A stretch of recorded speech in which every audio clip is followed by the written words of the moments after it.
এই সূরা লোকমানের ভিতরে তিনজন ব্যক্তির কথা আসছে।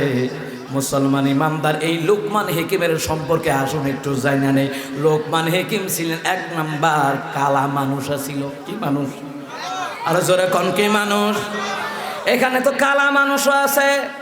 ও মুসলমান ইমানদার, এই কালা মানুষ লোকমান হাকিম এক নাম্বার বেটে ছিল, কালো ছিল, নাকটা মোটা ছিল, ফাও দুটা রেল লাইনের মতন ফারা ফারা ছিল। রেল লাইনও যাইন কথা কন না খান আমার প্রিয় বাবারা ভাইয়ারা। এই লোকমান হাকিম কালো ছিল। একজন সাহাবী নবীর সামনে আসিয়া, নবীর সাহাবীর সামনে আসিয়া বলে, ভাই আমি এত কালা, আয়নার মধ্যে তাকাইলে আমার চেহারা আমি নিজেই চিনি না। বাইরে ভাই আমি এত কালা মানুষ, আল্লাহ কিরে বানাইলো? নবীর সাহাবী কয়, ও আল্লাহর বান্দা, তুমি তো জানো না তিনজন কালো ব্যক্তি আমার আল্লাহর কাছে দামি। সুবহানাল্লাহ।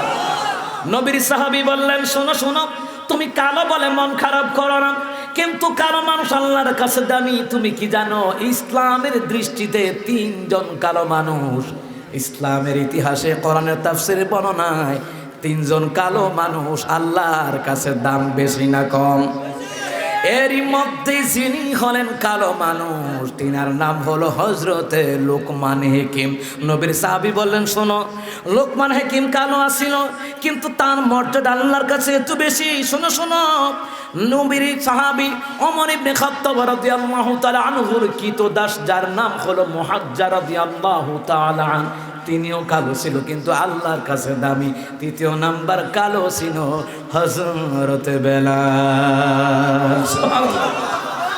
কত দূর মদিনার পথ, ওহুদের মাথার কত দূর, তায়েফের গ্রাম আর কত দূর, কত দূর রাসূলের রওজা বলো, কোথা সেই বেলালের আজানের সুর, কোথা সেই বেলালের আজানের সুর, হেরার গুহা বলো কত দূরে, আমিনার বাড়িটা কোন সদরে, হেরার গুহা বলো কত দূরে, আমিনার বাড়িটা কোন সদরে, কোথা সেই ওমরের খুরমা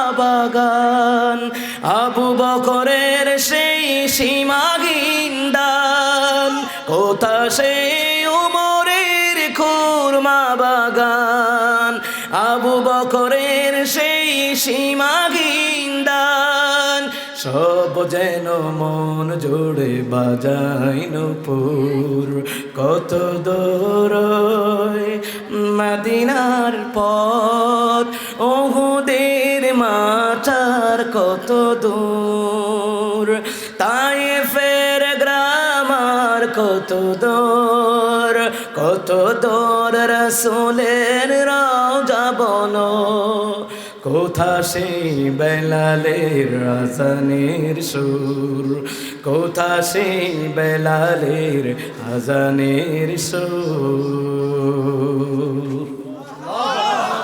আর আস্তে কোন মারহাবা, আর জোরে আওয়াজ করে বলেন মারহাবা। ও মুসলমান ইমানদারেরা, নবীর সাহাবী যখন বললেন, আল্লাহর বান্দা এই তিনজন কালো মানুষ আল্লাহর কাছে বেশি দামি, ওই সাহাবী ওই আল্লাহর বান্দা খুশি হইয়া গেল। কালো মানুষের দাম যদি বেশি হয়, তাহলে যে আমল করলে আল্লাহর কাছে কালো মানুষও দামি হয়, ওই আমলগুলি করা লাগবে। সময় মতো নামাজ পড়া, সুদ না খাওয়া, ঘুষ না খাওয়া, বিয়েতে যৌতুক না নেওয়া।